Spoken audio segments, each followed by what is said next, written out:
Next question. Sabi nyo, pabalik kayo sana sa Singapore from Batam. Kaya lang nahuli na kayo sa Batam. Opo. So bago Batam, Indonesia, nasa Singapore na kayo. Nasa Singapore na kayo, ba't pa kayo nag-Indonesia?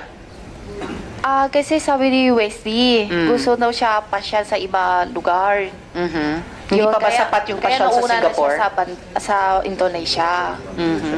Oh, sabi ni Sen Joel last time, ang gustong pagpasyalan ni Wesley ay sa Singapore. Sinabi Hindi mo sa last Okay, Singapore, one related sa Batam. question from Sen Joel. I just wanted to put on record, Madam Chair, I don't even need to ask questions because I will wait for my turn. It's just that last hearing, Madam Chair, Miss Sheila Go made mention about it. I distinctly remember it. I'm sure the committee secretariat would bail me out. Ang sabi mo, Sheila, ang sabi ni Wesley, bored siya doon sa pinanggalingan niyo, kaya kayo nagpuntang Singapore. Yun ang sinabi mo last Ms. Sheila, Sa huwag niyong Indonesia po. interruptin ang senador, no? And Sorry wait to po, be sorry po. acknowledged.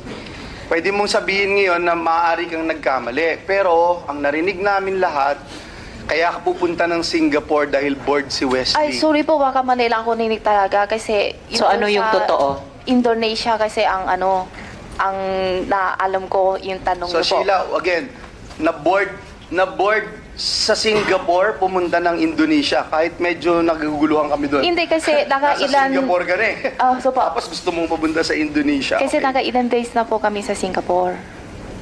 Okay, kaya na-bored. Oh, hindi. Meron din po. Kasi Ikaw, hindi ka nakailan ba araw na kami naboboard sa sa Singapore storya mo, kasi ano, Sheila? hindi pwede kasi lampas sa isang buwan sa Singapore. Ms. Sheila, nagugulat ako. Well, buti na rin, tulad ng naming mga Pilipino, bilang isang Asian din, nakakayanin nyo pang tumawa. Kahit sa prospect na 500 years na pagkabilanggo kung ma-convict kayo sa kahit isang count lamang ng money laundering, kahit sa low end na 7 years. Sana seryosohin nyo po itong hearing na ito, dahil Opo.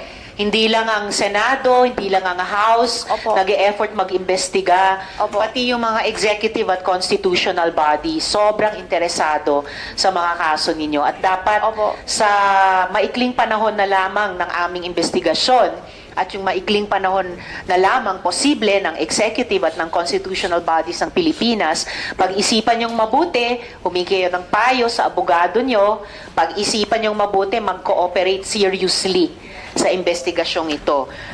Kung gusto nyong medyo mabawasan yung pasakit, no, na maaring saluhin ninyo dahil sa consequences ng inyong mga iniimbestiga naming ginawa ninyo. Miss Sheila, nung tumakas kayo sa Pilipinas kasama ni na Alice, hindi nyo ba alam na may arrest order na para kay Alice Go? Hindi nyo ba alam na may sabina ang Senado sa inyo? Yung mic nyo? Hindi po. Hindi nyo alam. Kailan ang huling beses na nag-usap kayo ni Alice? Ano po? Kailan kayo huling nag-usap ni Alice? Kailan? Sa Pilipinas po? Kahit saan. Kailan kayo kailan at saan kayo huling nag-usap ni Alice? Yun sa Indonesia po.